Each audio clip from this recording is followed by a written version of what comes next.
ایک مرتبہ حضرت موسیٰ علیہ السلام اللہ سے ملاقات کے لیے جا رہے تھے۔ ایک جگہ ان کو پتھر سے رونے کی آواز آئی تو اس سے پوچھا کہ تو کیوں رو رہا ہے؟ پتھر کہنے لگا، مجھے اللہ کا ڈر ہے کہ کہیں قیامت میں اللہ تعالیٰ مجھے بھی جہنم میں نہ ڈال دے۔ اس پتھر کو یہ خدشہ اس لیے ہوا ہوگا کہ قرآن میں ہے ترجمہ کہ جہنم کا ایندھن انسان اور پتھر ہے، لہٰذا اس نے کہا کہ کہیں ایسا تو نہیں کہ اللہ تعالیٰ مجھے بھی جہنم میں ڈال دے۔ اگر میں بھی ان جہنمی پتھروں میں رہا تو میرا حشر بھی برا ہوگا۔ اس بات کو یاد کر کے میں رو رہا ہوں۔ اور کہنے لگا کہ آپ اللہ کے پیغمبر ہیں اور کوہ طور پر اللہ سے ملاقات کے لیے جا رہے ہیں، آپ میرے حق میں سفارش کر دیجئے۔ حضرت موسیٰ علیہ السلام نے اسے تسلی دی اور کہا کہ میں اس وقت اللہ کے دربار میں جا رہا ہوں، اللہ سے دعا کر کے تیری بخشش کرا دوں گا۔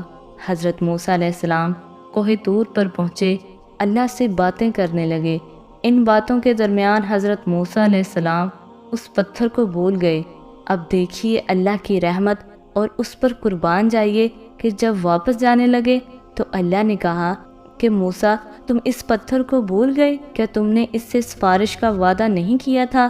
حضرت موسیٰ علیہ السلام نے عرض کیا، اے اللہ واقعی میں بھول گیا، آپ سب کچھ جانتے ہیں۔ اللہ تعالیٰ نے کہا کہ جاؤ اس سے کہہ دو کہ ہم نے اس کی مغفرت کر دی اور اس کو بخش دیا اور دیگر پتھروں کے ساتھ اس کو جہنم میں داخل نہیں کروں گا۔ حضرت موسیٰ علیہ السلام خوشی خوشی واپس آئے اور اس کو خوشخبری سنا دی اور چلے گئے۔ پھر کچھ دنوں کے بعد حضرت موسیٰ علیہ السلام کو کوہ طور پر جانا تھا۔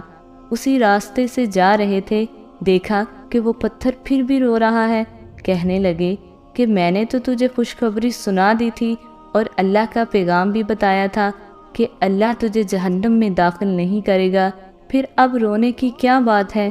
کہنے لگا کہ اے موسیٰ اس وقت اللہ کے خوف اور ڈر کی وجہ سے رو رہا تھا اور اب اللہ کی محبت میں رو رہا ہوں کہ جس خدا نے مجھے ایسی نعمت عطا کی، کیا اس کی محبت میں مجھے رونا نہیں چاہیے؟ اللہ اکبر! ہم کتنی نعمتیں کھاتے ہیں، لیکن کیا اللہ کی محبت دلوں میں سمائی ہے؟ کیا اللہ کے حکم کے مطابق زندگی گزارنے کا کوئی جذبہ پیدا ہوا ہے؟ ناظرین و کرام، ایک پتھر جو اللہ تعالیٰ کے خوف سے اور اللہ تعالیٰ کی محبت میں رو رہا ہے، اللہ تعالیٰ نے ہمیں سب کچھ دیا، مگر اس کے باوجود ہم اللہ تعالیٰ کا شکر ادا نہیں کرتے، اور اللہ تعالیٰ نے ہمیں رزق دیا اور ہمیں جینے کے لیے ہر وقت آکسیجن دیتا ہے، مگر پھر بھی ہم اللہ تعالیٰ کی نافرمانی کرتے ہیں۔